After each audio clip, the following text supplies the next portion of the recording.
Psychic husband now works in a funeral home and a spirit has tried to talk to him. Dear Agnes, my husband told me that he's been psychic since he was little and he gets it from his dad. When we first started dating, he told me he could see things in my apartment, but it freaked me out and I asked him not to tell me anymore. Over the years, I've noticed him really staring at nothing and thought he might be seeing something, but was always too scared to ask.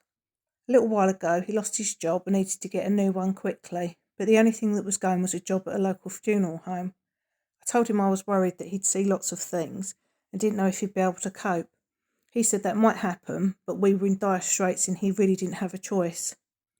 Last night he went to a young woman's house. He said her husband, daughter and dog were distraught. She was only 36 and had died of cancer. My husband is a very kind, caring and thoughtful person, and he's very mindful that he's caring for someone's loved one, so he talks to them as if they're still alive.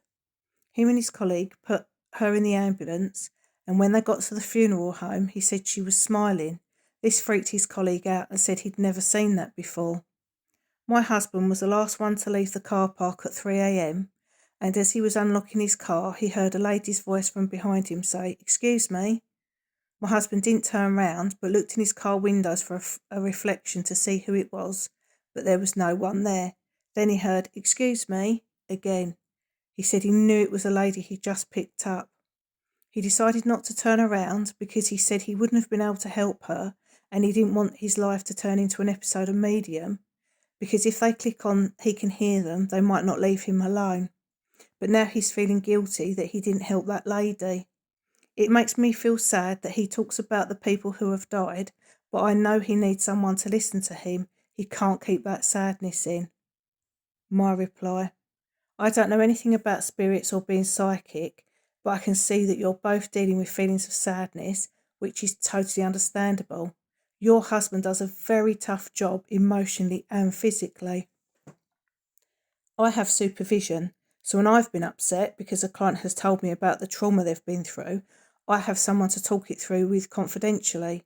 But people who do your husband's job, as well as people who work in emergency services, really need counselling support, but they don't get it. It should be a mandatory part of their job because of the upsetting and traumatic things that they say. If you're struggling with listening to him talk about his sad days at work, then I'd suggest he finds an understanding and affordable counsellor. See my friend's details in my bio, or perhaps start looking for another job. Good luck to you and your husband, OP.